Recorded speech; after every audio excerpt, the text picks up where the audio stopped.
Okay, ladies and gentlemen, I have 8 o'clock. I appreciate everyone being here bright and early this morning on this Friday.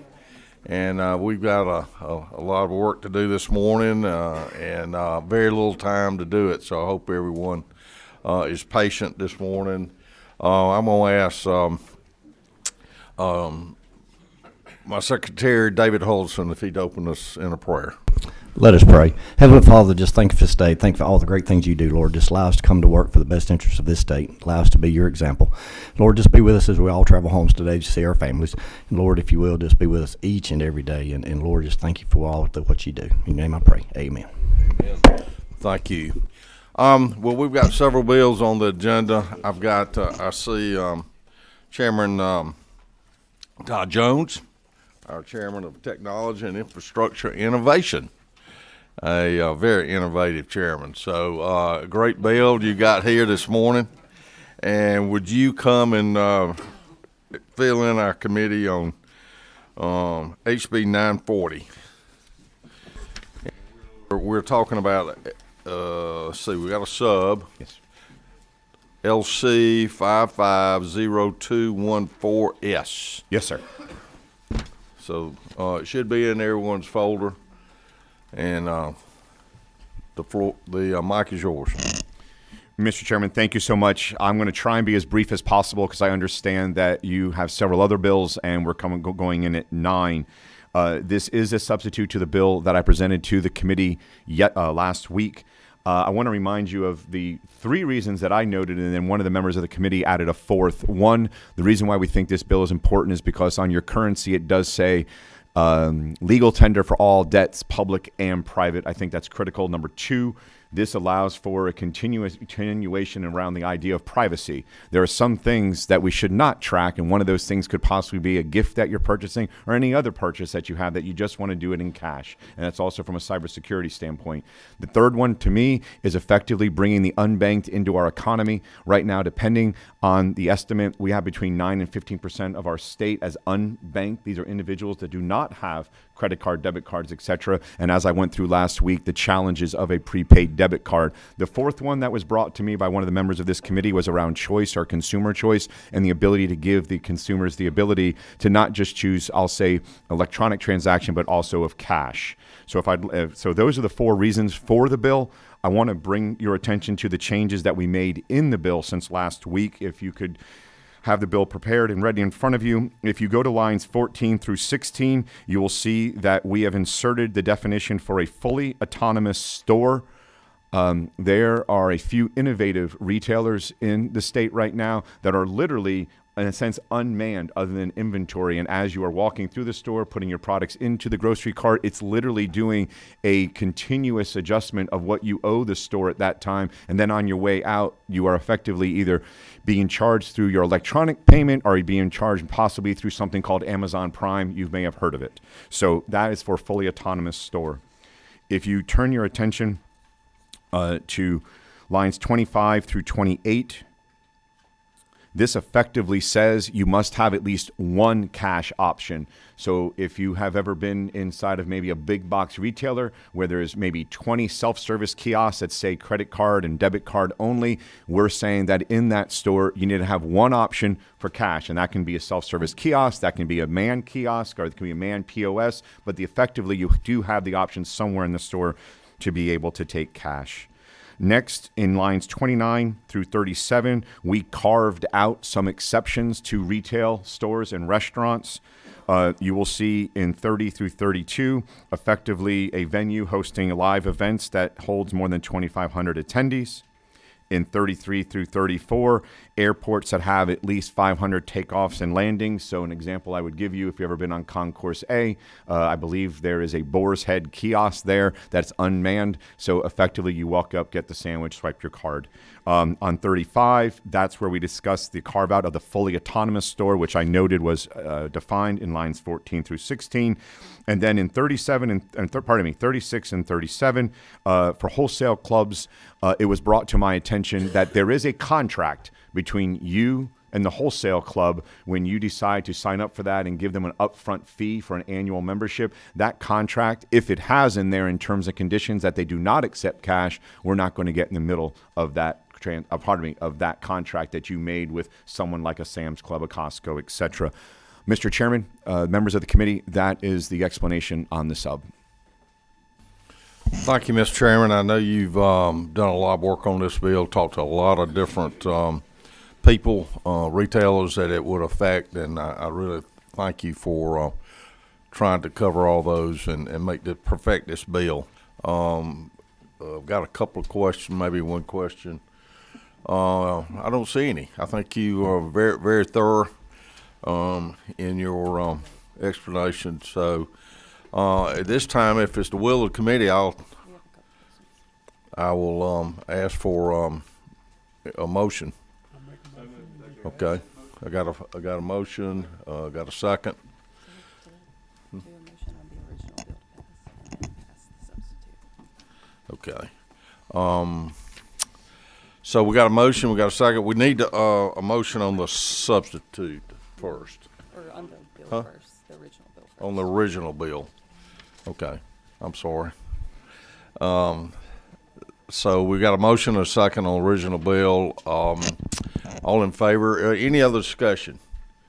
All in favor say aye. Aye. Opposed? No. Motion passes. So we need a motion on the substitute. Got a motion? Got a second? Any other discussion? Questions? All in favor say aye. Aye. Opposed? No opposed. Motion passes. Thank you, Mr. Chairman. Bill, on to rules, and I'll be sure to get you something signed to do that. And thank you for your work on this bill. Thank you, Mr. Chairman, and thank you to the members of the committee. Okay, let me give you the status. We got another bill here on your agenda here, HB 981. Whit Burchett is working very diligently on that bill and working with, I know, ACCG and GMA and maybe one or two others to get that bill right. And he will be bringing that bill back to us next week. But keep that on your radar. Something I think many of you have asked about and been in discussion about that bill. So we will hear that hopefully next Wednesday when we have he has some modifications for that bill. I see Representative Anderson out there. Do not have your bill on the agenda, but I think we're prepared to pass out your bill. So I'd like to add that to the agenda. That's HB 473. HR, excuse me, resolution 473. And so Grace is prepared and got copies that she's passing out right now. So why don't you take the mic, and you were here last week with this bill and gave explanation. So I'd like to bring it back for committee consideration today. Thank you, Mr. Chairman. Thank you, members of the committee. House Resolution 473, I bring to you on behalf of the tree care industry, the professionals who are working in this industry now. This is a resolution asking for a study committee to try to help them determine how they can make their industry safer. It's one of the most dangerous careers in America and probably in the world.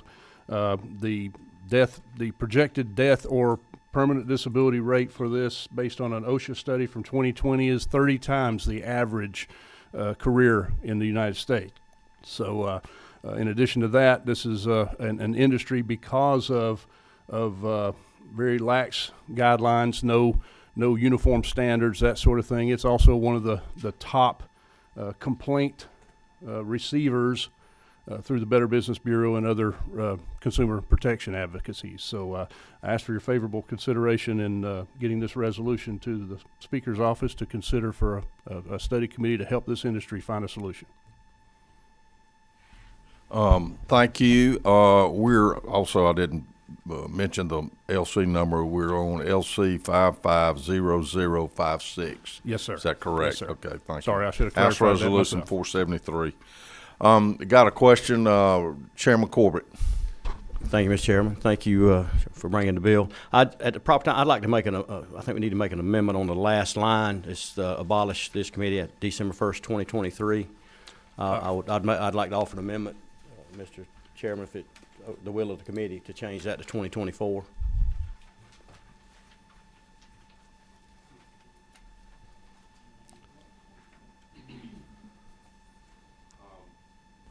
Chairman Corbett, what is your amendment? On line 64, to Yes. change the date to December 1, 2024. Thank you for that. You've got a very good eye. The blind hog will find acorn once in a while. We've got another question, Representative Cox? No, I'm sorry, I can't see everybody down there. Chairman Perkle. Okay, thank you, Mr. Chair. And I don't have a blind hog reference, and I could follow that up with Chairman Corbett's exceedingly good at that. So I know this is just a study committee proposed. As a general rule, I just want to say that as a general rule, it concerns me when we add further barriers to entry in this, and make sure that, if a storm passes through, which I don't know, it seems to happen quite often in my neck of the woods these days, and I go over to help my neighbor clear the yard, that I wouldn't be in some violation of not having insurance, or whatever the church goes to clear out the yard of the churchyard. I know Chairman Corbett gets to do that quite frequently at his place, and just as we are formulating a committee or looking at this, that some of these avenues are looked at to make sure we're not adding another layer of government or a barrier to entry for a Good Samaritan. Thank you for the comment, Mr. Chairman, and I agree with you 100%. That's the reason that this comes to you as a proposal for a committee to study the issue and try to determine the best resolution, so that all avenues and all sides of the story can be taken into consideration. Any other questions for the author of the bill? Hearing none, would it'd be a proper time to make a motion if anyone on the committee would like to. I got a motion to do pass. Well, what we're gonna have to do is make a motion for the amendment. So move. Second. Any discussion about the amendment would be December 1, 2024. So all in favor of that amendment change, say aye. Opposed? Amendment passes. So for the new bill, including the amendment, I'd like a motion to do pass. Got a second? Any other discussion? All in favor, say aye. Opposed? No opposed. Thank you. Thank you, Mr. Chairman. Thank you, committee. On the rules. Okay, we got one other bill on our agenda. Looks like we got a lot of people signed up to speak to this bill. Appreciate each and all of you being here this morning. Some of you I know probably got up early and parked and here in this building, so thank you for your time and effort to come to this committee. I'm sorry we're under a little bit of a time frame this morning due to session starting an hour early. But if you could limit your comments to, say, 2 minutes so we could get as many people to speak as all. But I want to first bring up author of the bill, HB 1093, David Clark. David, thank you for work on this bill and bring it to a committee.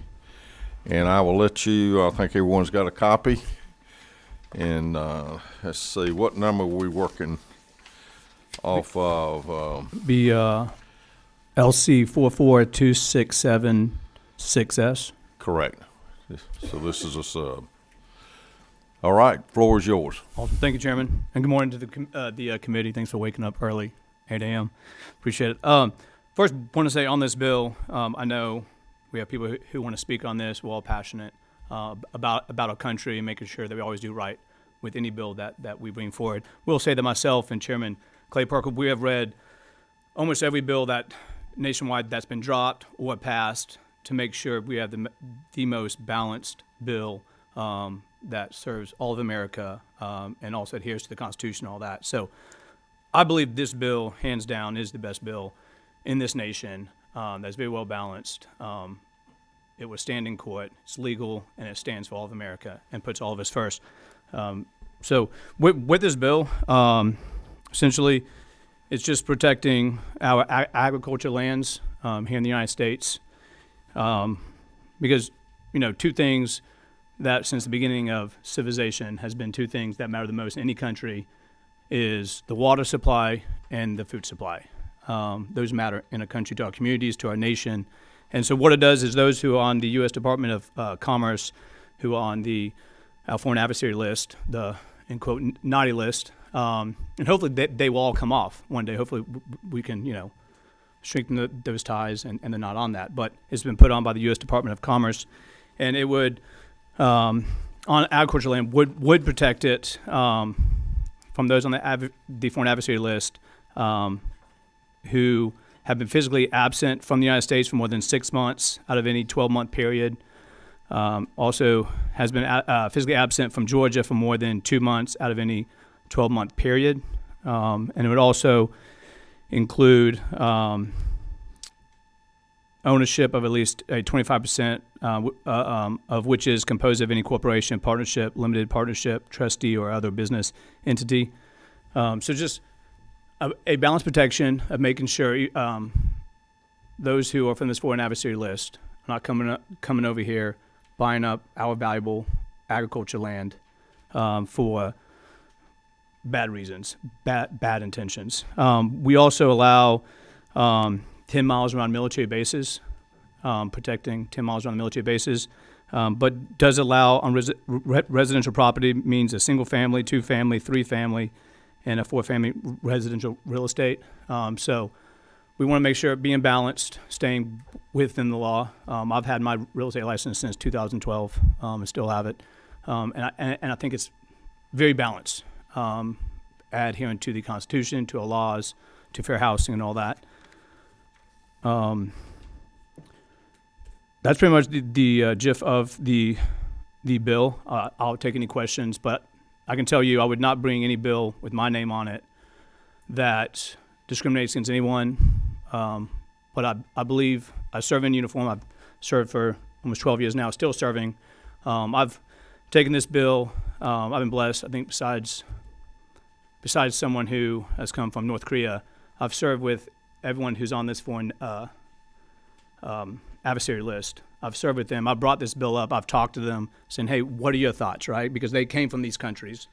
They understand that they're foreign adversaries. They've spoken against our country. They do want to see our fall, and hopefully that switches and we can build a good relationship of freedom and all that, and seeing that democracy matters. But I brought this up with them. I've spread this around because I want to make sure this is a very balanced bill that respects our Constitution, respects our country.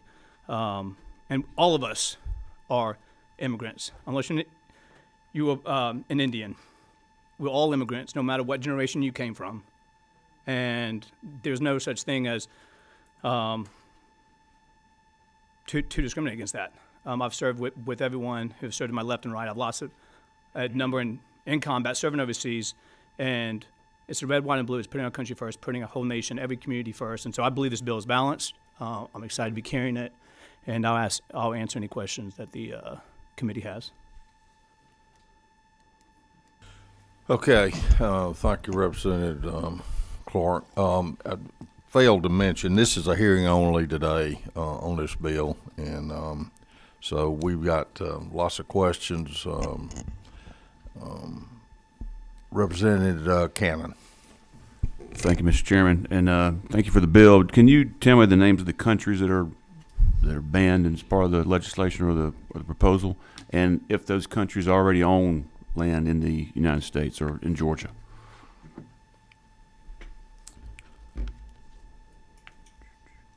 One second.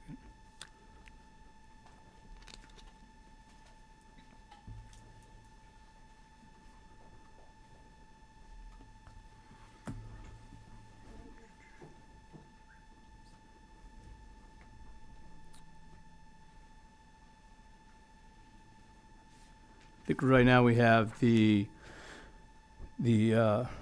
People's Republic of China. You have the Republic of Cuba, Iran, and North Korea. Gotcha. Okay, Chairman Perkle. Thank you, Mr. Chair. I looked at the updated list because this would be one that would flux. It is Russia, North Korea, Iran, the Communist China, and the Maduro regime of Venezuela is what is listed now. And there are some lands that are owned in the state of Georgia in the United States within those confines. But thank you, Mr. Chair, that you would let me ask the question. I thank you for bringing the bill. You and I have talked a good bit about this bill, and thank you for the grace in how this bill is structured as it relates to one of the things that you and I had talked exclusively about, or extensively about, not exclusively, but extensively, is to provide a means of protections for those that are fleeing oppressive regimes that come to the United States, that there is a means whereby that these people are not impacted. For instance, a pastor that comes from a regime that is on the what you call the naughty list, that is fleeing persecution in that land and comes here, that this bill does not touch them. Is that correct? That is correct. And I want to thank you for that it applies to non-resident alien. And it's not true that if a dictator from one of these countries on the naughty list were to come and purchase a farm directly beside me in rural South Georgia, and they lived in the state of Georgia for 6 months, at least 6 months, that even the regime dictator could purchase that land and this bill would not touch them. That is right. Yep. Exactly. Thank you for that, and the exclusion as it relates to residential property. Thank you. I think it's well crafted.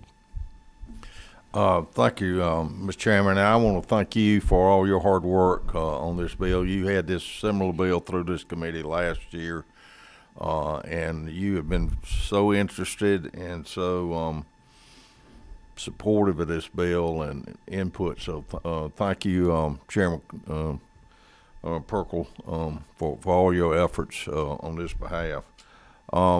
We've got some more questions. Representative Donahue. Thank you, Chairman. 23. Hold on. Representative Clark, let me ask you a question. Is it not true that America feeds the world? We pretty much farm and we feed countries that cannot farm and grow their own. Is that not true? That is absolutely true. Is it not true that China would not allow me to go to their country and just buy real estate? That is true. Okay? So we have rules and regulations. And unfortunately, we're not obeying the Constitution by allowing people to continuously come across into the USA, and we're breaking every law we have. Canada, Mexico will not allow us to go into their countries without proper paperwork and everyone knowing why we're going there. They asked, what are you coming here for? Vacation, whatever. So with this, I continuously see problems because we keep dropping the guard in our USA here. And we keep dropping our guard, just letting people know that you can just come in and do what you want. And, you know, I like your bill. I appreciate your bill. I really want you to know that. It's just, you know, they've already bought into Smithville, and this is a pork plant, Excel. So a lot of our property we're losing, but we're losing plants that we have developed here in the USA. We would hate to affect our poultry industry by this, but we're allowing way too much to come from outside the USA in a country that has developed more product and takes care of more people than any other country. But thank you again. Thank you. Thank you. Chairman Kemp. Thank you so much, Mr. Chairman, and thank you, Representative Clark, for being here today and bringing this bill. I've got some mechanics questions regarding this.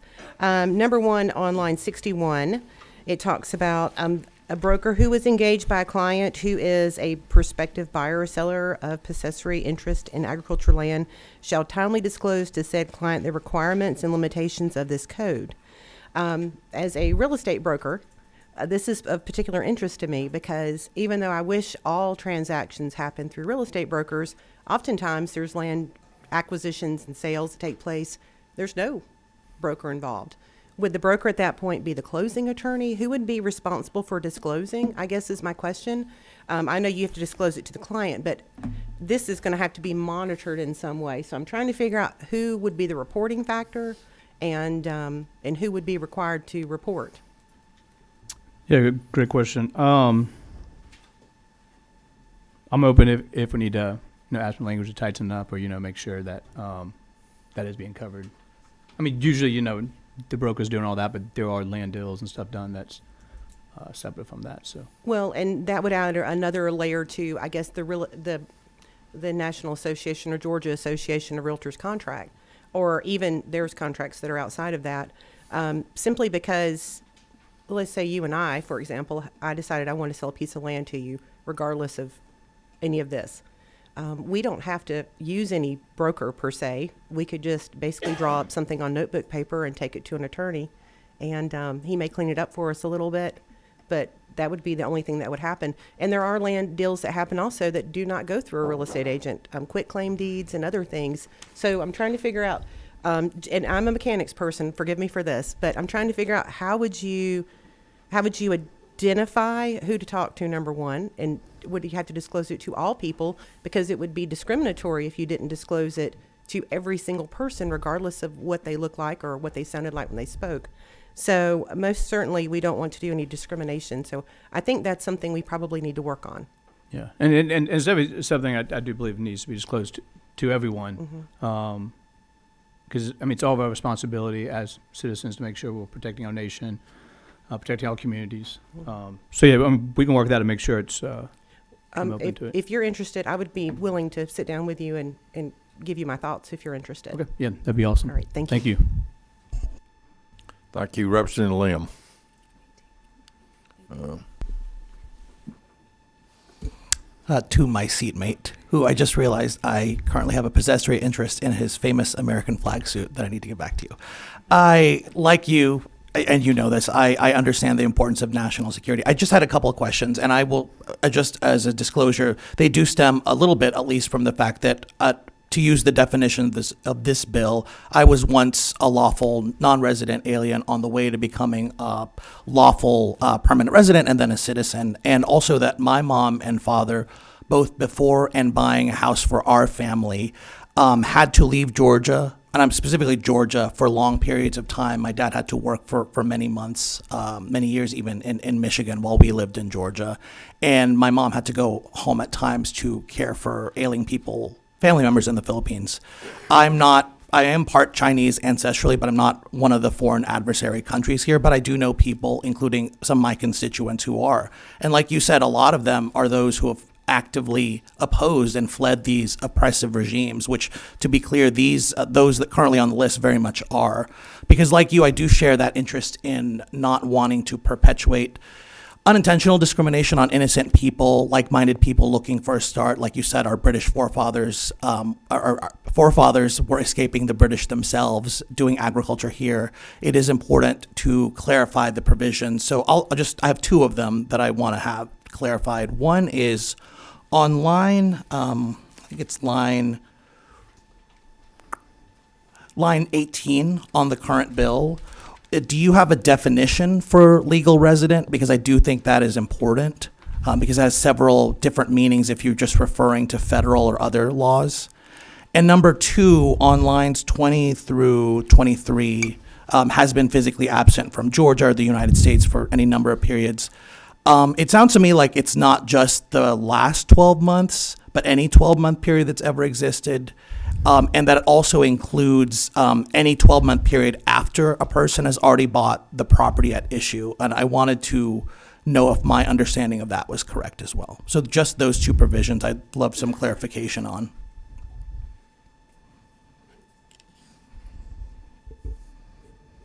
And clarification, I mean, no, it says more than 6 months out of any 20-month period, 12-month period has been physically absent from Georgia more than 2 months out of any 12-month period. So do you want clarification on?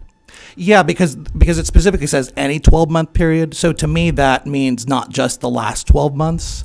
And it also means potentially if they buy property and they're not at that point considered a person that would be prohibited from buying property under this law, but then they later leave for these periods, whether they would also be prohibited from keeping the property they've already bought.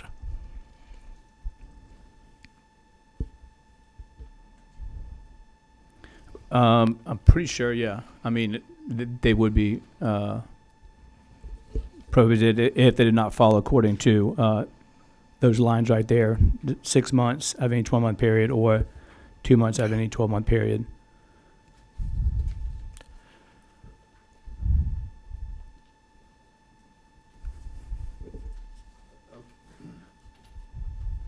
Okay, well, And I mean, I can also follow up with the to get more in the weeds on the legal residence to make sure Definitely if there's appreciate any loophole or something that needs to be fixed. So I Thank can you, Representative get Clark. back to you.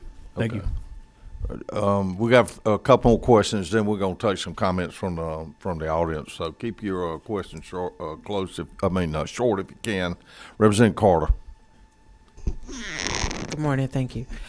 Two questions. One, I think I asked this question last year, too, is where do we find a list that identifies the foreign states that are enemies of the United States? Because I tried to find the list based on what I was told last year. I haven't been able to find it. So if the legislation is going to be tied to that and it occasionally changes, I want to be able to find it. I think other people should be able to find it. You can get that to me later. I can get. And then my other concern is there has been an increase of descendants of enslaved Africans who were forced out of Georgia, who are now trying to reclaim their land. I want to make sure that we're mindful in this bill because some former enslaved Africans left the country because they were run out. And so they are trying to come back and claim the land that was stolen because they weren't immigrants. And so in this bill, I want to make sure that there's a provision in that being able to happen because a lot of it was farmland, right, that was taken. So with this bill now, if a descendant had left the country and wanted to come back to reclaim their land, it doesn't appear they'd be able to. How will we address that? I mean, right now on the foreign adversary list, I mean, that wouldn't affect those countries. So, Depending on where they went. oh, it depends if they get put on the list. No. When they fled the country, if they just happen to be in one of those countries that's now on the list, it would affect them. So I'm saying, I just want to make sure that we're really thoughtful in how we're doing this. I agree with you that we should protect our land from adversaries, but we want to make sure that we really able to identify them. Yeah, I understand. I mean, I think there's always a law. There's always going to be before the courts, and I think, I mean, if someone was able to show, okay, this was illegal, this was wrong in the past, you can go before a court of law and all that. I don't think this affects that side. If a country is put on the foreign adversary list, say from somebody who's coming back to, say, they're claiming their land or land that they say was stolen or taken from them, that's something you need to look at if it's a foreign adversary. You might look a little more to make sure what's this country doing right, because our communities matter, but I don't think that at all has to do with this list. And I think they should have grounds. Okay, based on we're going to legal. take one more question from our committee, and then we're going to move to the audience. Representative Martinez. Yeah, Representative, did I hear you right that you stated Cuba is on that list? I got two questions. Yes. Is that correct? How can you make clear that a law-abiding family like my parents that fled the communist country is restricted from this bill? Or is there any restriction for families that are fleeing a communist country, like my family, law-abiding? Wait, say it again. Does this bill affect the family? Because you said the country of Cuba is on that list that you mentioned earlier. Yep. does law-abiding families that are fleeing, like my parents did, Cuba, are they affected by this bill? No, they would not. They would not. They're, Okay. they're legal. They're coming here. They're living here. It would not affect them. Okay. So, yeah. Okay. Yep. Thank you. Okay, we're thank you, Chairman. Thank you, Representative Clark. Appreciate those comments. We could, if we have time at the end, we might bring back for some more questions from the committee. We're gonna hear from the audience here a few minutes, and if the audience could possibly go to the podium mic, and Jeff Ledford with the Realtors Association. Jeff, you here?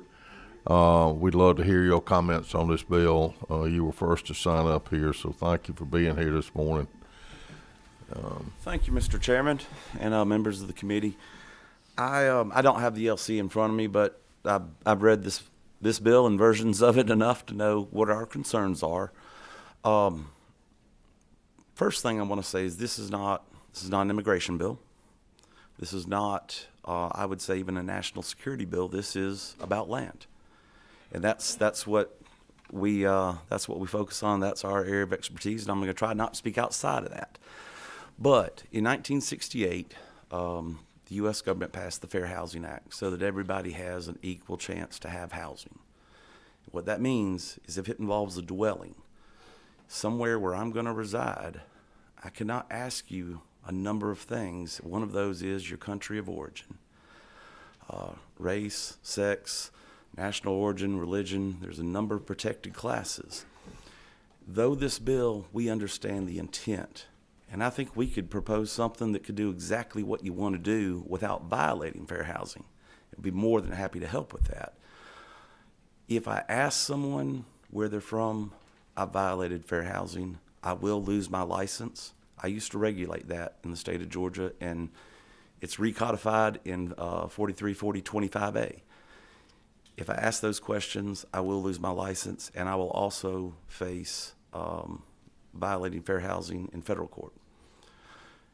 If I don't ask, if I don't tell everyone, like Representative Camp said, that this law exists, because I have to tell you if this law exists. If I don't tell everyone, I'm violating as well.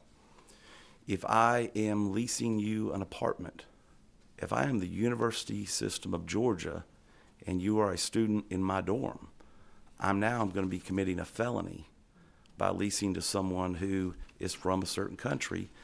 And if I ask them, or if I don't ask them, I could be found in violation of fair housing. So it's a very complicated area. And that's simply because we cite the citizen. One thing I would offer is if we cited only the governmental entity and agents acting on their behalf, you're probably going to catch a much broader net of people who actually would be buying property. Because right now, as written, if I, who was born in Georgia, raised in Georgia, and plan to live my whole life here, if I were to buy property on behalf of a foreign government, this bill doesn't hit me. It would hit the citizen who's trying to flee their nation and come here, but it wouldn't hit the people who are probably more apt to be acting on behalf of a foreign adversary. We're happy to work to help fix this. I don't want to take up a lot of time with this, but those are our biggest concerns. I know there was a reference to the poultry industry. We export a lot of chicken to China. I don't know about you, but you have to store it somewhere before you put it on a boat, and this bill would prohibit that storage because you have to lease that space to store your chicken. So I'm happy to answer any questions, and also I understand the time. We're going to move on. Sure. We got a lot of people. So, Sure. Mr. Lefford, appreciate those comments. Sure. Appreciate you coming here. I hope the author will Sure. get with you and try to satisfy some of your concerns. Y'all know how to find me. With that, and thank you for your input. Thank you. Tim Herr. Thank you for being here. Appreciate it. Tell me, make sure the committee knows your name and who you're representing. Yes, sir. Hi, members of the committee and Mr. Chairman. Thank you so much. My name is Tim Herr. I am a local broker here, but I also have had the honor and pleasure of serving as a 2022 national president of the Asian Real Estate Association of America. great to see some familiar faces in the audience, being a fellow broker and real estate agent here. But ARIA, the Asian Real Estate Association, we are the largest the Asian American, Native Hawaiian, and Pacific Islander trade association in the nation, with over 18,000 members, 43,000 members. And we have a very strong chapter here in Atlanta. We just celebrated our 15-year anniversary here with over 500 members. I have a relatively simple story, just like many others. I'm a child of an immigrant, and my parents actually immigrated here in the 70s. They had me in the 80s, and they naturalized in the 90s. And they really understood the importance of home ownership. That was just one of the key things that they strive for when they moved here to Atlanta. I want to say that their story was very simple and very easy, but real estate is always very difficult. It's never, I think we can all agree in this room that buying or purchasing something is quite the arduous process, and adding language barriers and being Asian, it doesn't help as well. They hope for an easier story one day, and that's where I kind of come in. Don't hold that against me that I graduated from Georgia Tech. I know we have a lot of Georgia folks in the room, but I've been doing real estate ever since I graduated 15 years ago. In my office, we're a small boutique firm. We have 16 other realtors in the office, and we're mostly bilingual. We speak Korean, English, Vietnamese, Mandarin, Cantonese, as well as Spanish. And this bill, in this form, our job is to help the layman and the public and our communities achieve the American dream of home ownership, as well as or real property ownership. We're not the immigration police as realtors, and we should not have to ask one person about immigration status or their legal status. I cannot imagine a world where my parents had to go through that, but they did. And I can't imagine that my children will have to go through that one day. It's already difficult. And if you're asking a person, or even a more nuanced way of asking, where are you from, or what languages do you speak, is already problematic enough. And this bill really isn't targeted against me or many of us people in this audience. I'm an American, as in my ethnic background being Korean, and Korea is not on that list. South Korea anyway, the Republic of Korea is not on that list. But it's a one step away from the inevitable, are you Chinese? Or are you a Chinese national? It's one step away. And what we're trying to say is, because of your ethnic background, you could be banned from owning real property in our state. And this would bring great pause to all the Asian investments that are being poured in our great state. So I implore this committee and our electeds and Representative Clark to find an amicable answer that could work for everyone without banning the person. And in the state of Florida, you have to remember that there is now an injunction in place because of this issue. They are spending a lot of money defending this bill. And we don't want that to happen in Georgia, defending this bill, and we don't want the Asian American community at arms against this bill as well. So I speak on behalf of our 18,000 members of our association, on behalf of my fellow agent, behalf of all of my agents, as well as our brokers in this community, and on behalf of me and my parents. Thank you this bill very much. Yeah, taken into consideration. Wrap it up. Thank you. Thank you for being here. Appreciate your comments. Next, Ben Loud.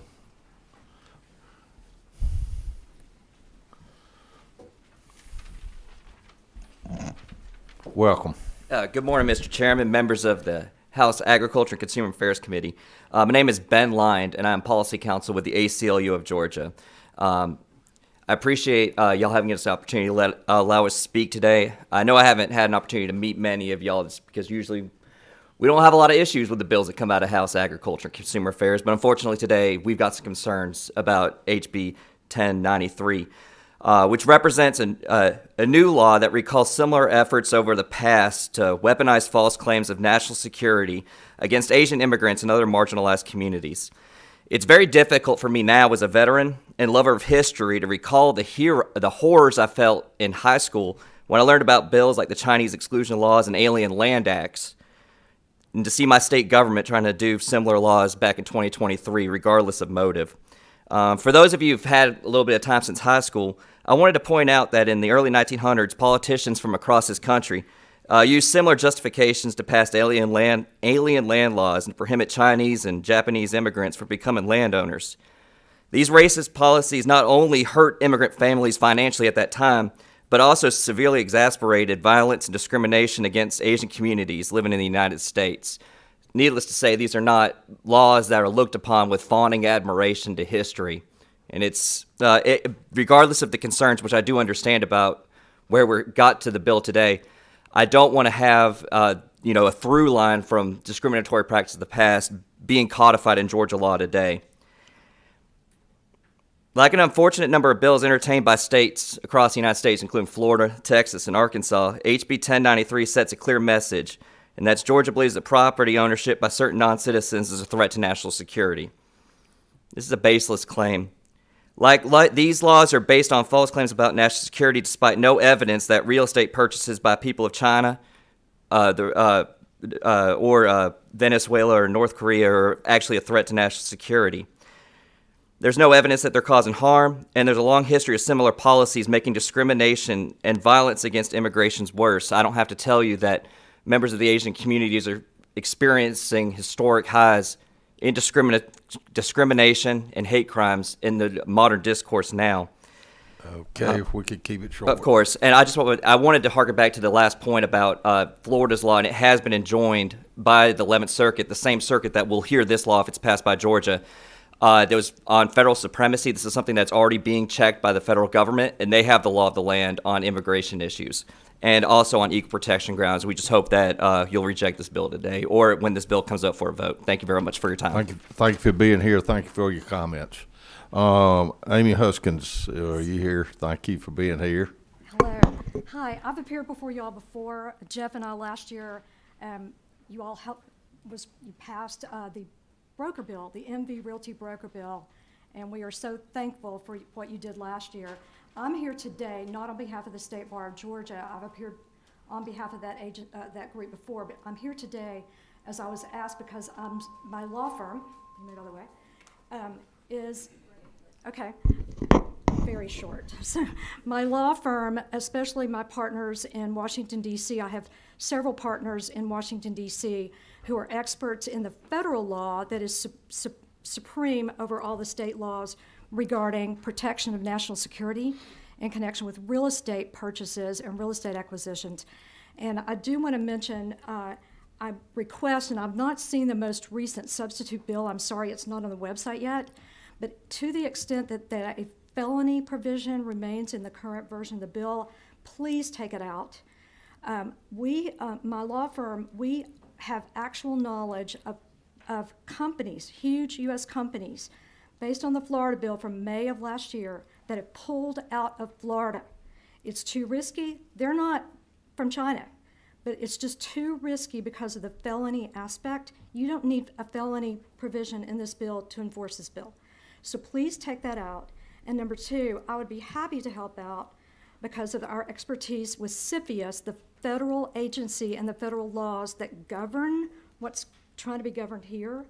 There are many, many definitions that go back to 1950 when the federal umbrella of these laws took effect.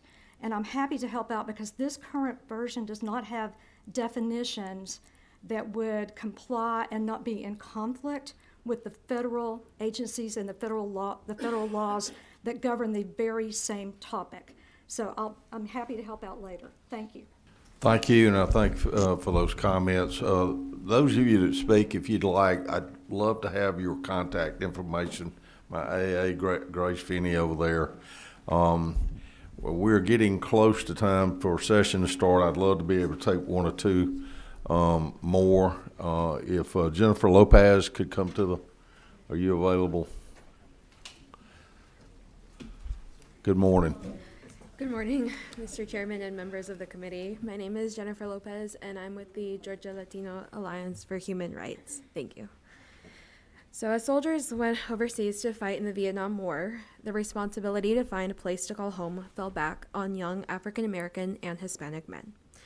However, due to discriminatory practices, they were denied the opportunity to rent or own homes in certain residential neighborhoods due to their race or national origin. And as a result, many organizations like the NAACP, the National Committee Against Housing Discrimination, and the National Association of Real Estate Brokers fought hard to pass the Fair Housing Act. This act protects people from discrimination when they are renting or buying a home, getting a mortgage, seeking housing assistance, or engaging in other housing-related activities. And although HB 1093 targets agricultural land, it also impacts certain residential property, which in turn would be in violation of the Fair Housing Act. In addition, HB 1093 would target migrants or businesses from China, Cuba, Iran, North Korea, Russia, and Venezuela from owning, leasing, or holding certain land. Those found in violation of this legislation could suffer dispossession, a felony conviction, monetary penalties, or prison time. As an organization that works with the immigrant community, this legislation is worrisome as it would grow anti-immigrant sentiment. That's all it takes. One bad bill, one community to set a precedent. An attack on any member of the immigrant community is an attack on everyone. We at GLAR, whenever the time comes for this bill to be put up for a vote, urge you to vote no to HB 1093. Thank you. Thank you. I appreciate your comments. We're going to try to just have a couple of more. James Johnson, could you make it real quick? Are you here? If you've got anything new to add, but we're on a time close. Okay. Mike's yours. I'll keep it quick. Hello, my name is James Johnson, and I'm a policy associate at the Asian American Advocacy Fund. We're a grassroots organization with the mission to uplift the voices of Asian Americans and Pacific Islanders in Georgia. On behalf of AAAF and our 5,600 supporters, we urge you to oppose HB 1093. To echo some of the previous speakers' points, this bill does not target countries or regimes. It targets individual people based on where they're from.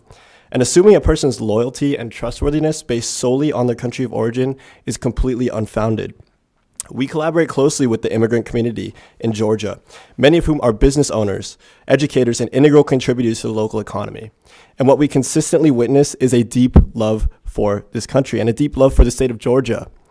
They're not only passionate about seeing their fellow residents and communities flourish, but they're also eager to actively contribute to their growth.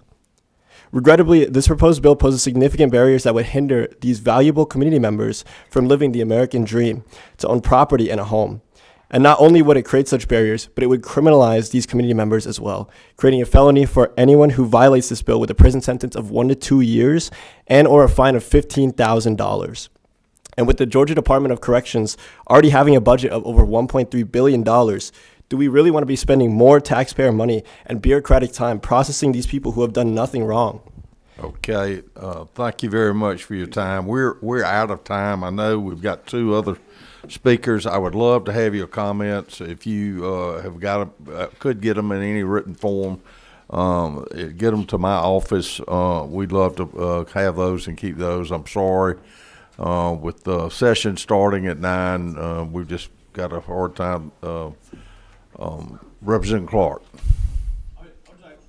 To say that in no way does this discriminate. I know it's been mentioned a lot, the Asian community. No, at one time, Germany would have been on the foreign adversary list.